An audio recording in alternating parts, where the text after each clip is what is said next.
안녕하세요. 역사문화 현장을 직접 찾아가 전문가 선생님들로부터 다양하고 생생한 이야기를 들어보는 생생묘사 토크 세 번째 시간입니다. 오늘은 조선시대 공주의 삶과 애환이라는 주제로 부경대학교 사학과의 신명호 교수님과 함께 하겠습니다. 안녕하세요, 교수님. 네, 안녕하세요. 네, 안녕하세요.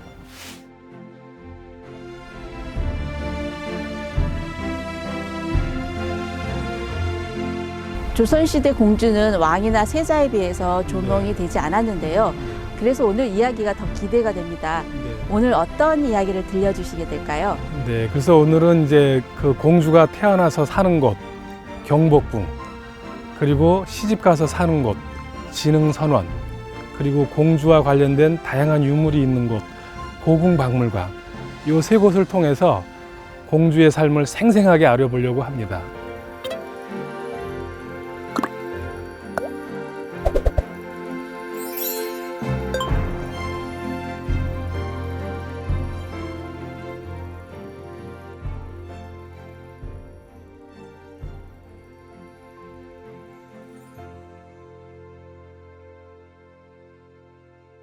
교수님, 저희가 경복궁 교태전에 나와 있는데요. 교태전은 왕비가 생활하는 곳으로 알고 있거든요. 네, 네. 지금 말씀하신 대로 교태전은 이제 왕비가 사는 곳인데요. 교태라는 말 자체가 천지교태, 하늘과 땅이 사귄다. 요거는 이제 다른 말로 하면 왕과 왕비가 합방하는 곳이란 뜻입니다. 그래서 바로 요 앞에 요 이제 왕위의 침전, 강령전이 있습니다. 네. 그래서 왕이 강령전에서 주무시다가 오늘 날이 좋은 날이다, 합방해라. 이렇게 이제 대비가 말씀을 하시면 이제 일로 오셔서 여기에서 요 동쪽 방향 방에 잠깐 머무르시다가 서쪽 방에 가서 왕비하고 이제 합방을 합니다. 그래서 저 교태전 중에 서쪽 공간이 왕비의 일상 생활 공간이고요. 아이를 임신하고 나오면 그 공간에서 아이를 낳습니다. 아이는 그 이제 왕비 공간 저 우측으로 보면 또 그 부속 건물이 좀 있는데요. 거기에 그 궁녀들이 있어서 아이를 그 옆에서 키워주고 이렇게 되어 있습니다. 그러면 공주도 네. 여기서 같이 생활을 하는 건가요? 그래서 여기서 사실은 시집 가기 전까지 여기에서 같이 생활을 합니다. 그러면 왕비가 공주의 교육과 양육을 담당했나요? 그건 아닙니다. 조선시대 양반 부인들도 그러는데요.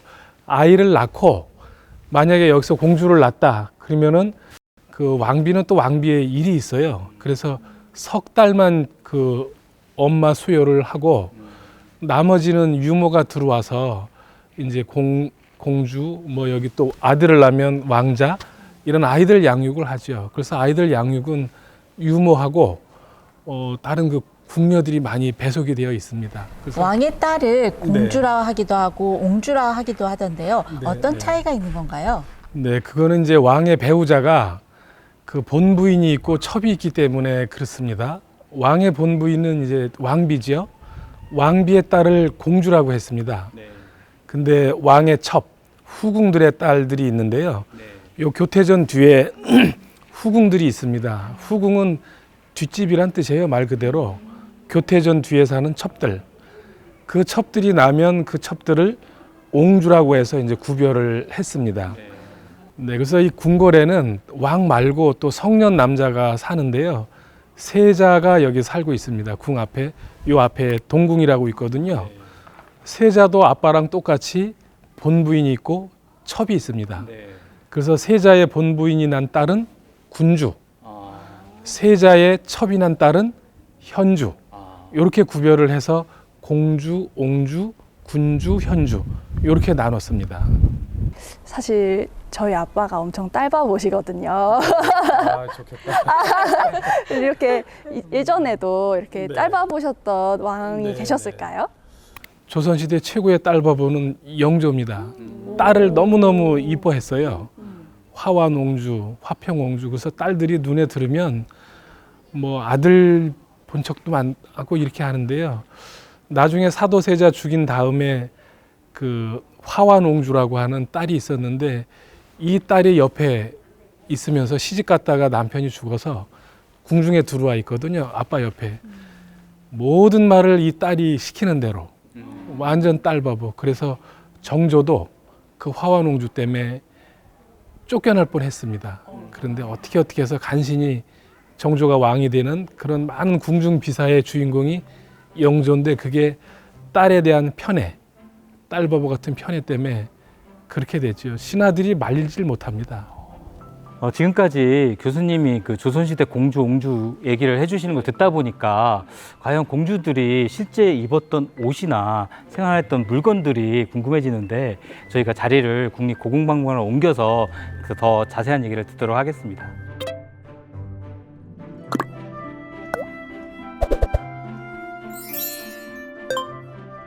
교수님, 네, 저희가 지금 네. 국립고궁박물관에 와서 유물들을 네. 직접 보다 보니까 공주의 화려한 옷이 눈에 띄더라고요. 공주들은 평상시에도 이렇게 화려한 옷을 입었는지 궁금하고요. 네. 또 특별한 의례라든지 행사 때 네. 특별히 입는 옷이 따로 있을까요? 네, 지금 우리 선생님께서 말씀하신 이제 공주 옷이 공주 결혼식 때 이제 입는 옷인데요. 공주 일생에서 가장 화려한 옷을 보신 거죠. 네. 근데 우리가 이제 얼른 생각하면 궁중 사람들은 늘 저렇게 화려한 옷을 입지 않을까?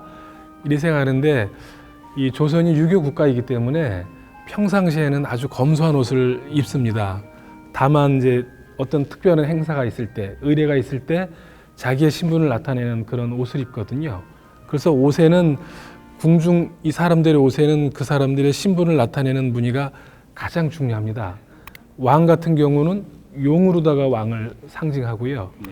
왕비는 꿩. 꽝. 그런데 이제 공주나 이런 사람들은 공주임을 나타내기 위해서 여성이니까 주로 꽃 문양이 많이 들어가는데 꽃 문양 중에서도 네. 모란 이런 모란이요? 꽃들이 많이 들어갑니다. 아까 보신 그 네. 공주 결혼식이 바로 그런 꽃과 이 모란 문양이 들어가서 공주의 홀례복을 나타내고 있습니다.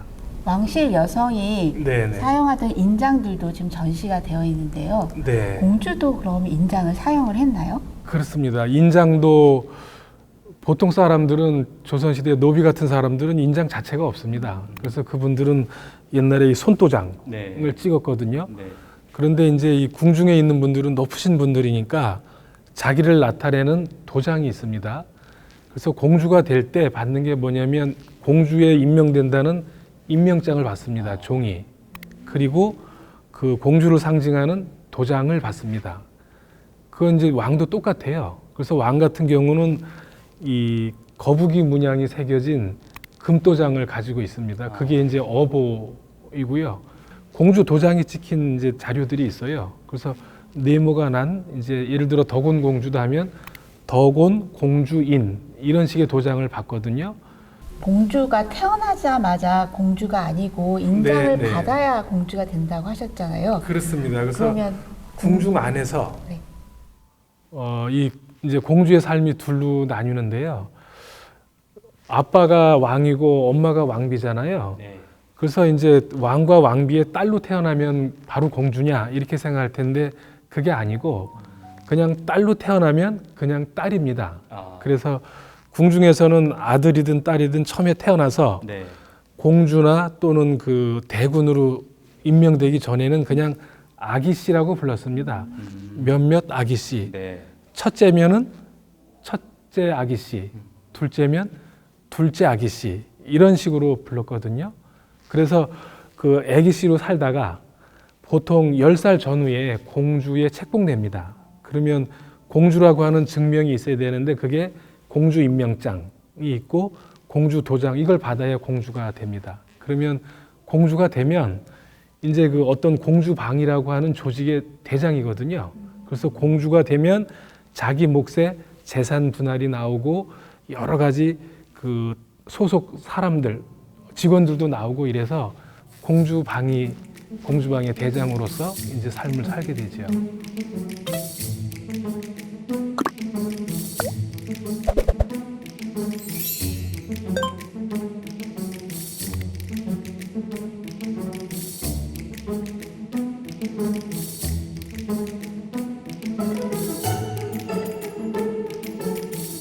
지금 이 집에 시집 온 분은 그 덕온 공주라고 순조의 따님입니다.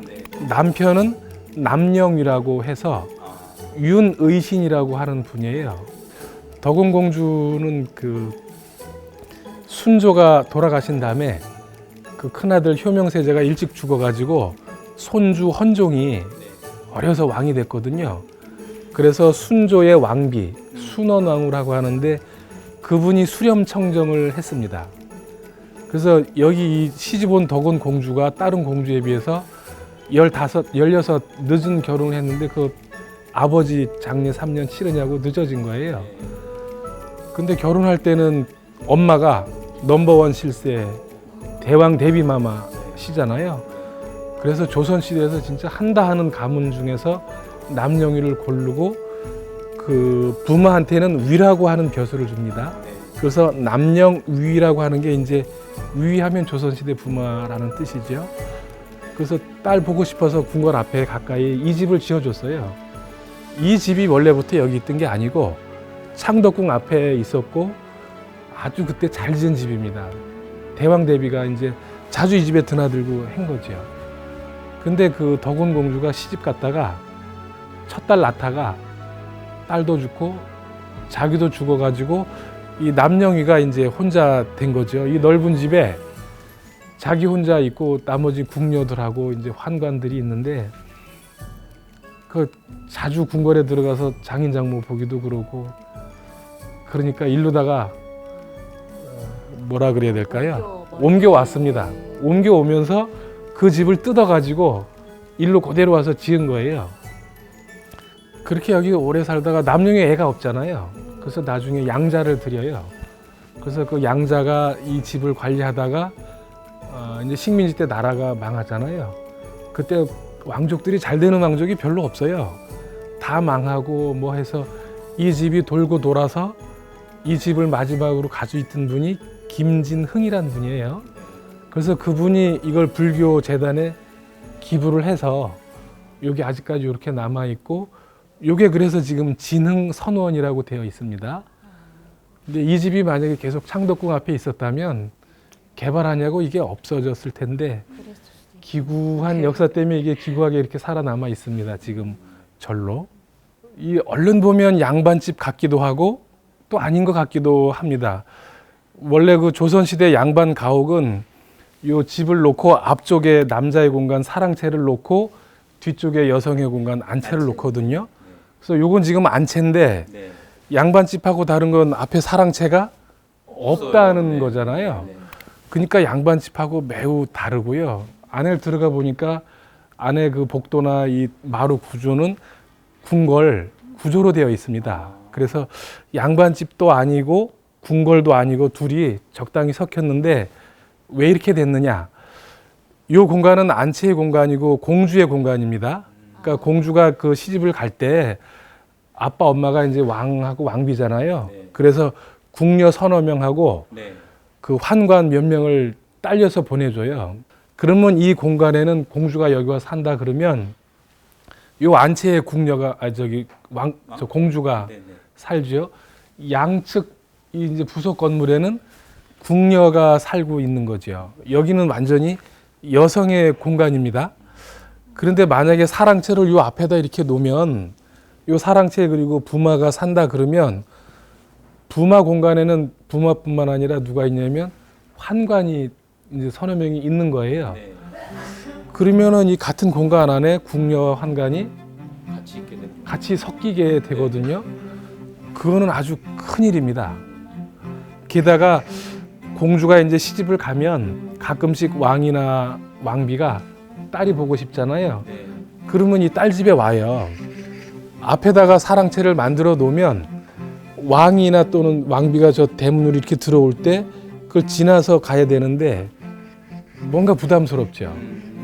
그러니까 아예 여기 사랑채를 딴 공간으로 옮기고 여기는 공주하고 이 궁녀들만 있게 이렇게 이제 여기를 만들어 놨다고 생각을 합니다.